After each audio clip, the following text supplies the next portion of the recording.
तुल्य नरक के पंछी बार बार निकालते हैं और खाते हैं और उनके पुनः नए नए नेत्र उत्पन्न हो जाते हैं। इस पापी को पलक झपकने तक के लिए विश्राम नहीं मिलता, निमिष तक के लिए कि थोड़ा चैन मिल जाए, महान दुख होता रहता है।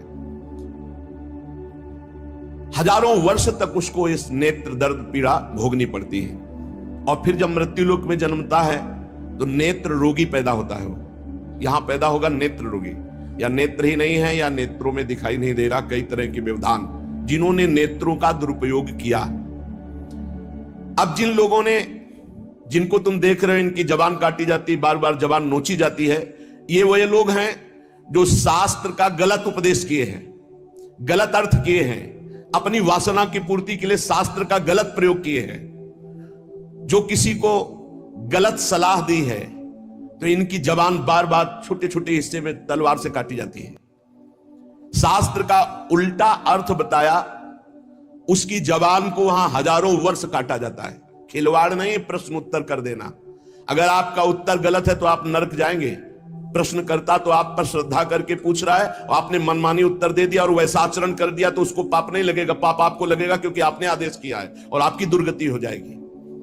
इसीलिए अनाधिकारी को जब जनक जी महाराज विदेह राज ने पूछा, निमि जी ने नवयोगेश्वरों से कि मैंने यही प्रश्न कर्म के विषय में सनकादि से पूछा था, वो मौन थे, कोई उत्तर नहीं दिया, क्यों? तो बोले उस समय आपका ज्ञान जागृत नहीं हुआ था, आप उस समय अनाधिकारी थे, कर्म का बड़ा सूक्ष्म विषय होता है, इसीलिए मौन थे।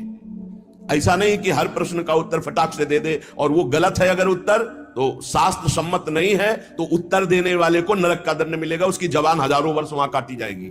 जो शास्त्र का गलत अर्थ करता है, जो शास्त्र को अपनी वासना पूर्ति के लिए घुमा करके बोलता है, जो किसी को बुरी सलाह देता है, उसकी जबान यहां काटी जाती है, जो देख रहे हो।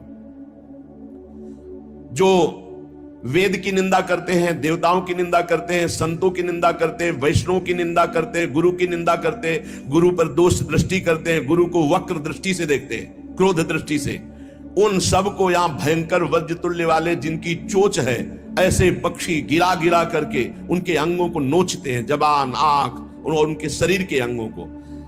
जितने निमेष तक उनके द्वारा ये जिह्वा जनित पाप हुआ है, उतने हजार वर्ष तक उनको पक्षी नोचते हैं। जो नराधम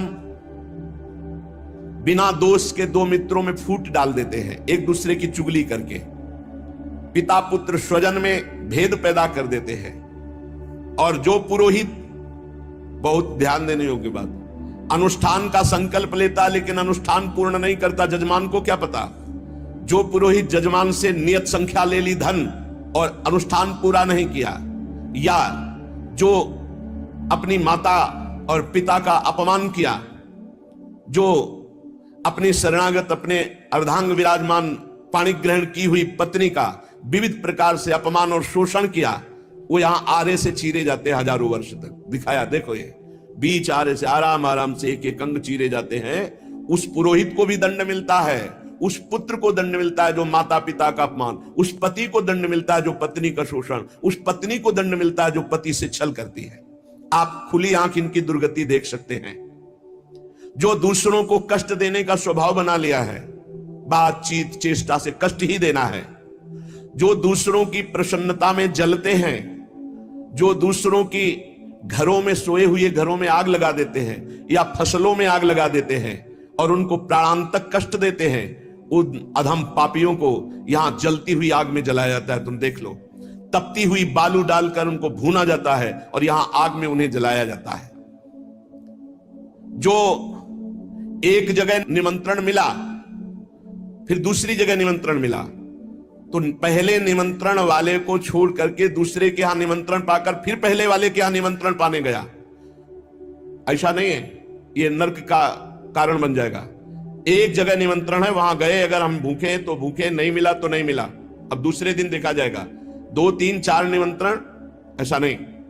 जो ब्रह्मर्षि किसी देव कार्य के लिए, पितृ कार्य के लिए यजमान के द्वारा निमंत्रित किया गया और वो दूसरी जगह भोजन कर लिया, दूसरे निमंत्रण को स्वीकार करके फिर उसके यहां भोजन करने गया, तो उसको यहां नरक में 2 टुकड़े करने वाला दंड मिलता, बार बार उसके 2 टुकड़े। ये बार बार बहुत जगह भंडारा, बहुत जगह निमंत्रण, ये ऐसा नहीं है, सिद्धांत है। तुम भूखे हो तो एक जगह चले जाओ और अपना पेट भरो, भजन करो।